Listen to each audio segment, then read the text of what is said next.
Well जहाँ तक Trump's की बात है, याद करा दें आपको कि 27% का जो टैरिफ्स है वो ब्लैंकेट टैरिफ है और जहाँ तक एग्जेम्प्टेड लिस्ट है वो बहुत छोटी है और अदरवाइज सभी चीज़ों पर ये यहाँ पर लगता हुआ नजर आ रहा है। अगर एग्रीकल्चर एज अ स्पेस को देखें तो मसालों के बारे में ये माना जाता है कि क्वालिटी देखेगा यूएस जो इंडिया के अलावा और कहीं नहीं है, तो स्पाइसेस में कोई बहुत ज़्यादा फर्क पड़ेगा नहीं।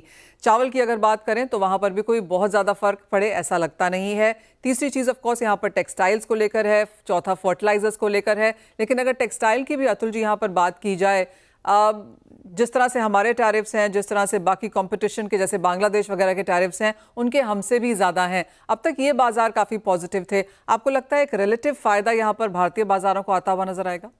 जी, गुड इवनिंग मनीषा जी। आपने सही बोला। जो इंडिया पे गारमेंट इंडस्ट्री पे जो टैरिफ लगाया है वो 10+27 37% करीब होगा। हम्म। और अगर हम देखने जाएं तो चाइना का 54% है, वियतनाम 46% है, पाकिस्तान 29% है, बांग्लादेश जो कुछ बहुत कम था वो 37% है और श्रीलंका 44% है। तो ये जो सब जो कंट्री है वो हमारे कंपटीशन में रहते हैं इंडिया के। तो अभी आज की तारीख में हम देखने जावे तो इस ये जो चाइना और वियतनाम मेन एक्सपोर्टर है यूएसए के, उनकी ड्यूटी अगर 50 से 54% है तो इट इज एडवांटेज इंडिया। हम्म। तो ऐसा लगता है कि जो हमारा अभी एज ऑन डेट 10 से 11 बिलियन डॉलर्स का यूएसए को एक्सपोर्ट होता है गारमेंट्स का, तो ये जो टैरिफ दूसरी कंट्री के बढ़े हैं वो इंडिया के लिए एक अपॉर्चुनिटी है। और मैंने आज सुबह से लेके बहुत सारे जो बड़े बड़े गारमेंट के एक्सपोर्टर हैं उनसे सबसे पूछा तो बोले हमारे को एक अपॉर्चुनिटी है। और इसमें कोई टैरिफ में जो ज़्यादा चेंजेस नहीं हुए दूसरी कंट्री पे, तो हमारा जो एक्सपोर्ट है वो 2 साल में यूएसए को डबल हो सकता है।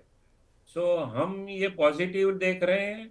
और ऐसा दिख रहा है कि एडवांटेज टू इंडिया अभी पहली नज़र में ऐसा दिख रहा है मनीषा जी के एडवांटेज ऑफ टू इंडिया।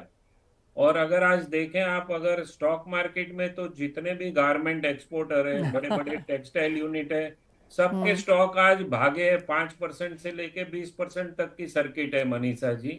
तो वो हम्म। भी एक दिखाती है कि गारमेंट इंडस्ट्री ने इसको पॉजिटिव लिया है। और अ, फिलहाल तो पॉजिटिव दिख रहा है मनीषा जी। Well absolutely. इसके लिए आपको क्या लगता है, क्या पॉलिसीज चाहिए होंगी? क्योंकि ऑफ कोर्स इवन एज दूसरी कंट्रीज के हमने यहाँ पर टैरिफ्स बढ़ते हुए देखे हैं, लेकिन जो उनका मार्केट है, और जैसे कॉलिन हमें पहले समझा रहे थे कि ये चीज़ें 3 4 5 महीने में नहीं बदलती हैं, लेकिन तब तक हमें एक रिजल्ट ऑन ग्राउंड यहाँ पर ज़रूर देखना पड़ेगा। आपको लगता है वो ये मार्केट अचीव कर पाएगी? क्योंकि अपने आप ये ऑर्डर्स नहीं आएंगे, आपको Indian markets, Indian policies, Indian competitiveness, आपको लगता है वो सब रेडी है? सब रेडी है। मैं और मनीषा जी 2 महीने से हमारे गारमेंट इंडस्ट्री और जो बड़ी बड़ी स्पिनिंग यूनिट है जिनके 5 लाख स्पिंडल है, 10 लाख स्पिंडल है, वो इस पे वर्क कर रहे हैं। मैंने कई लोगों से बात की तो उनके एमडी है, चेयरमैन है, वो लास्ट 10 दिन से यूएसए में बैठे हुए हैं और नेगोशिएट कर रहे हैं कि भाई अगर इतना ड्यूटी आ गया है तो हम कितना बेयर करेंगे, आप कितना बेयर करेंगे। तो वो मीटिंगें चल रही है और काफी कुछ उस पे सॉल्यूशन भी निकला है। तो हम्म। हमारे लोग हैं वो रेडी है मनीषा जी, ऐसा नहीं है कि चुप बैठे हैं।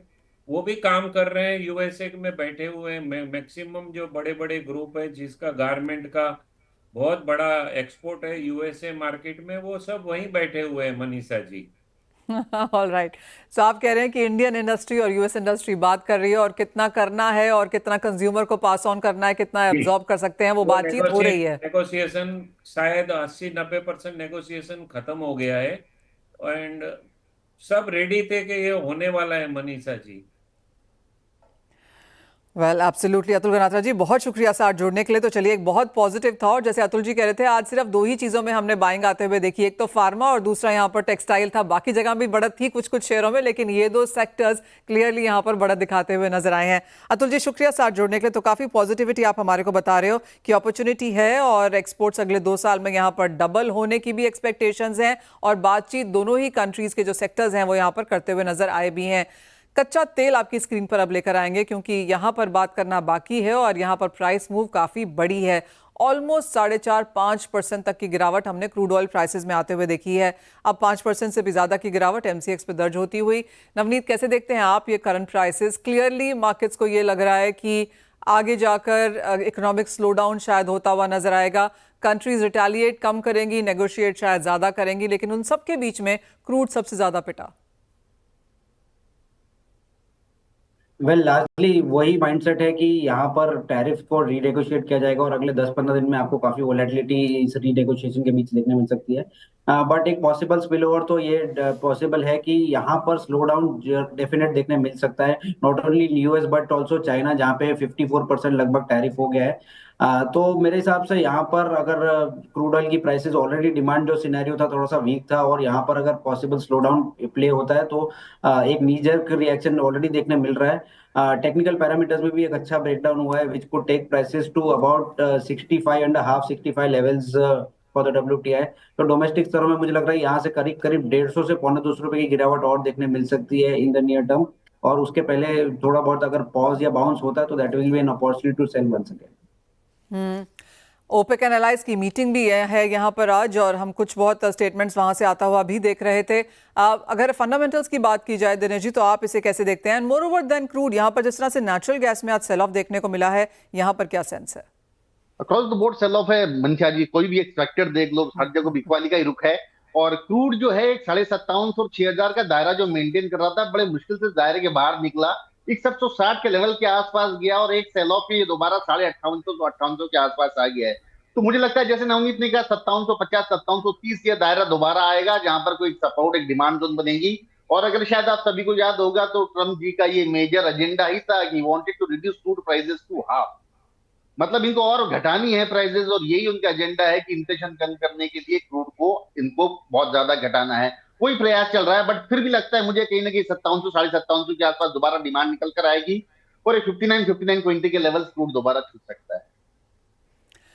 बिकवाली जारी है और कुछ और गिरावट की एक्सपेक्टेशन यहाँ पर एनर्जी में आती हुई। बाइंग अपॉर्चुनिटीज ऑफ कोर्स यहाँ पर मेटल्स में आप ढूंढ सकते हैं, और जहाँ तक सोने चांदी की बात है, वेल कुछ और मुनाफा वसूली, प्रॉफिट टेकिंग वहाँ पर एक्सपेक्टेड है।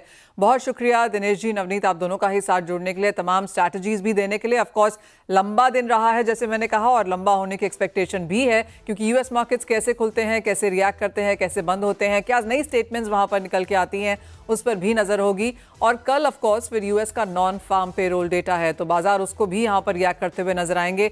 आज यूएस के क्या स्टेटमेंट्स हैं, उससे कल हमारे बाजार यहाँ पर रिएक्ट करेंगे। तो क्लियरली फ्राइडे का दिन, last day of the week, यहाँ पर और भी वॉलेटाइल रहने की एक्सपेक्टेशन, उस पर हम वॉच रखेंगे। आप बने रहिए हमारे साथ। फिलहाल समय है एक ब्रेक का, लौटेंगे तो लेकर आएंगे आवाज समाचार।